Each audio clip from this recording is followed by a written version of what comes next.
राज्यामध्ये अनेक ठिकाणी अतिवृष्टी झालेली आहे, त्यामुळे शेतमालाचं मोठ्या प्रमाणात नुकसान झालंय। भाज्यांचे दर सुद्धा कडाडलेले आपल्याला पाहायला मिळतात। भेंडी साधारणपणे 100 ते 150 रुपये किलो असल्याचं आपल्याला पाहायला मिळतंय। अनेक अर्थांनी नागरिकांचं नुकसान झालेलं आहे, शेतकऱ्यांचं नुकसान झालेलं आहे। काही महिला माझ्यासोबत आहेत। काय बाजार वाढलाय, सगळं महाग झालंय, काय परिस्थिती? भरपूर महाग झाल्यात भाज्या, आम्हाला काही घ्यायला परवडत नाहीये। शेतकऱ्यांची नुकसान झाले, माल बाजारामध्ये येत नाहीये, येतोय तो बी कमी येतोय, तो पण महाग जाम आहे, परवडत नाही भाज्या घ्यायला। विक्रेते आपल्यासोबत आहेत। सध्या कोणकोणत्या भाज्या आहेत की ज्यांचे दर हे 100 पार आहेत?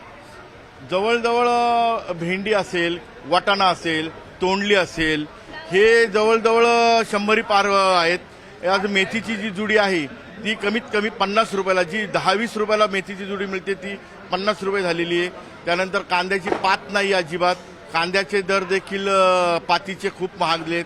पालेभाज्या आहेत त्या अत्यंत महाग झालेल्या आहेत। आणि सर्वात महत्त्वाचं मला सरकारला एवढीच विनंती करूची वाटते की सरकारचं कुठल्याही प्रकारे नियोजन नाही। आता पाऊस काय सरकारच्या हातात नाहीये, पण सरकारने नियोजन करून ज्या ज्या भाज्या साठवता येतात किंवा काही कोल्ड स्टोअरमध्ये टाकता येतात त्या जर त्यांनी व्यवस्थित नियोजन केलं तर ही वेळ येणार नाही। आणि शेतकऱ्यांना, आम्ही पण शेतकरी आहोत, शेतकऱ्यांना जरूर मदत मिळालीच पाहिजे हे पण आम्ही आवर्जून सांगतो। व महत्त्वाची गोष्ट याच्यामध्ये शेतकऱ्यांचे अतोनात नुकसान झालेलं आहे आणि त्याला सरकारने आपण इथे ओला दुष्काळ जाहीर करावा एवढीच मी सरकारला विनंती करतो व सर्व शेतकऱ्यांना दिलासा द्यावा, कारण शेतकरी आहे म्हणून आपण आहोत एवढं सर्वांनी लक्षात द्यावं। खरं तर भाज्यांचे दर हे कडाडलेले आहेत।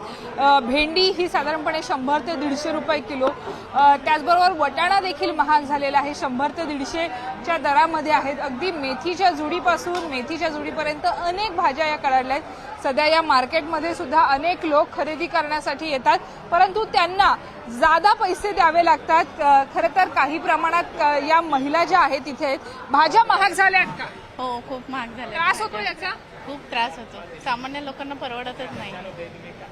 सर्वसामान्यांना हा बाजार महाग झालेला वाटतोय, परंतु थेट अतिवृष्टीचा परिणाम आता अनेक शहरी भागांमध्ये सुद्धा आपल्याला होत असल्याचं पाहायला मिळत आहे। व्हिडिओ जर्नलिस्ट प्रवीण शेट्टीसह सुस्मिता भदाणे पाटील, न्यूज 18 लोकमत, मुंबई।